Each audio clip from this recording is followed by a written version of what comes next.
Nisikilize vizuri kwa upendo.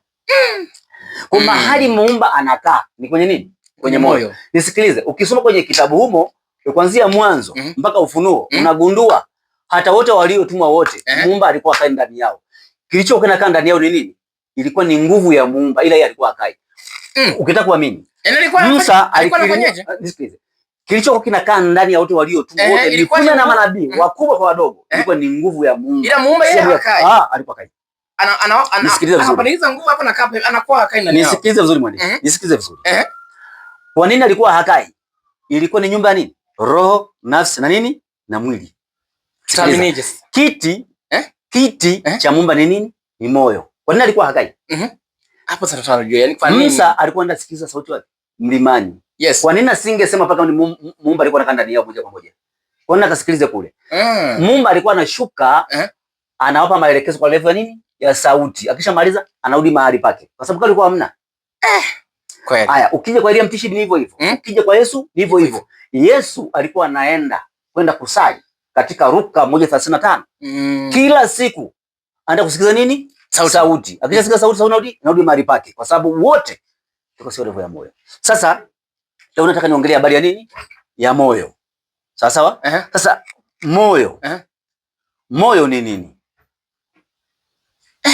Moyo ndo kiti cha muumba. Kwa maana leo naongea hivi, tunasimamisha ukombozi wa nini? Wa moyo kila eneo. Kila uumbaji wote ukombolewe. Wewe ni nini? Ni moyo. Utasikia vita tena. Utasikia kusalitiana tena. Utasikia shida za aina yoyote. Sikiliza. Katika Ezekieli 36:26 asema atawapa moyo mpya. Kwa nini moyo mpya?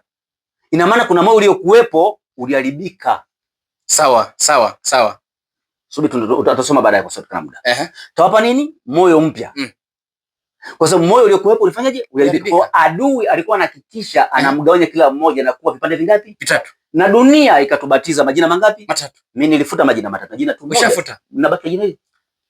Sasa mtumishi, subiri kwanza nimalize kwa sababu ya moyo. Subiri kwanza. Haya, twende zaidi. Sasa ukienda zaidi katika Wafalme wa kwanza 11 3 mpaka 5 unagundua adui anaitwa Astoth mungu mke alibadilisha moyo wa Suleiman na kaugawa ukawa vipande vingapi? Suleiman hakumpenda muumba tena katika maisha yake yote. Naomba tusome hiyo Wafalme wa kwanza 11 mstari wa 3 mpaka wa 5. Utagundua pamoja na Suleiman kujenga lile jengo kubwa ambalo hakuna mtu aliyekujenga. Alijenga lile jengo kwa nini? Ni moyo. Kwa ili chochote ufanye vizuri, moyo unahitajika. Moyo unahitajika. Moyo unafanyaje? Kwa hiyo Wafalme wa kwanza yani 11 kuna ufahamu unatengenezwa ndani mwetu. Sawa. Ni faida ya niseme ya milele. Kwa sababu kuna kitu kilikuwa kimejificha ila sasa kinaanza Wafalme wa kwanza 11 mstari wa 3 mpaka wa 5. Kinaanza kufunguka kabisa. Ngoja tusome hii sehemu. Twende changamka. Muda unaenda. Sawa. Wafalme wa kwanza 11 mstari wa 3 mpaka wa 5. Changamka. Karibu. Soma kwa sauti. Ndio inasema kwamba Wafalme hii sura ya 11 mstari ule wa 3. Nasema kwamba akawa na mwanamke akawa na wanawake 700 binti za kifalme na masuria 300 nao wakeze wakamgeuza moyo. Mstari wa 4 maana ikawa Sulemani alipokuwa mzee wake zake wakamgeuza moyo wake afuate miungu mingine, wala moyo wake haukuwa mkamilifu, wala Bwana Mungu wake kama moyo wa Daudi baba yake. Maanake hakumpenda tena muumba kama moyo wa baba yake. Nani huyo? Daudi. Kwa maana Sulemani wakati mpaka anafanya ile mambo alikuwa ni level ya nini? Ya moyo. Ila baada ya adui kugeuza moyo wake hakumpenda muumba tena. Ngoja nikwambie, ukiona chochote unafanya kwa ugumu, sawa, unalazimishwa, huna moyo wewe. Wewe ni roho, nafsi na nini? Na mwili. Kama huna uwezo wa kusamehe, wewe sio moyo. Wewe ni nani? Ni roho, nafsi na mwili. Sasa umeelewa kwambia? Kwa maana ndani ya moyo ndio mna kila kitu. Ukienda pia Mathayo 5:8 anasema hivi, heri wenye moyo safi kwa maana watamuona nani? Bwana. Tusamke heri wenye moyo safi kwa maana watamuona nani? Watamuona Mungu. Watamuona nani? Muumba. Hawajaisema heri wenye roho safi watamuona nani? Kweli bwana. Nisikilize vizuri. Nisikilize vizuri. Nakupa kitu ambacho nisikie. Yes. Nakupa kodi ambayo ni kubwa sana. Hii kitu kikali sana hizi. Ukiona unatapatapa, wewe ni vipande vingapi? Vitatu. Na inatakuwa ukienda zaidi katika Samueli wa kwanza 17 mstari wa 7 anasema watu wao hutazama sura ya nje ila muumba hutazama nini? Moyo. Kwa muumba anachoangalia kwako nini? Ni moyo. Yes. Haya, ukienda hivyo Methali kwa sababu ya muda, Methali tumesoma. Methali 17 mstari wa 22 anasema moyo uliochangamka ni dawa nzuri, bali roho iliyopondeka ikausha nini? Mifupa.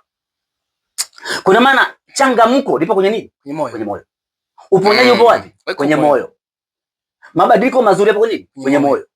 Kupendwa na kupenda kwenye nini? Kwenye moyo. Biashara ili ziende vizuri nini? Ni moyo. Ili ufanye kazi vizuri kwa falsafa kuaminika nini? Ni moyo. Ukienda Zaburi ya 51:6 anasema napendezwa na kweli toka wapi? Moyoni. Kwa hiyo kweli inatoka wapi? Moyoni. Haya, kwa tofauti kati ya ukweli na kweli. Ukweli ni kwenye level ya nini? Ya roho, nafsi na mwili. Kweli kwenye moyo. Ukweli mtu anaweza kaongea katengeneza uongo ikaonekana mkapaka mkamwamini. Kama vile ni ukweli. Kwa sababu level nini? Ya roho, nafsi na mwili. Yes. Yesu alikuwa anawaambia hivi, mnataka kuniua kwa sababu nawaambia kweli itokayo kwa nini? Kwa Baba. Kwa tofauti kati ya ukweli na kweli. Kweli inakaa kwenye moyo. Ukweli unakaa kwenye roho, nafsi na nini? Na mwili. Mtu anaweza katengeneza kitu cha ajabu mkamwamini. Kumbe propaganda. Sasa nisikilize vizuri. Yes. Ukienda Methali 4:23 inasema linda sana moyo wako kuliko yote uyalindayo. Yes. Kwa maana huko unatoka chemchemi za nini? Za uzima. Kuna maana uzima upo wapi? Upo moyoni. Upo moyoni. Sasa hapa nimekuingiza kwenye ukombozi wa nini? Wa moyo, sio kwenye wokovu.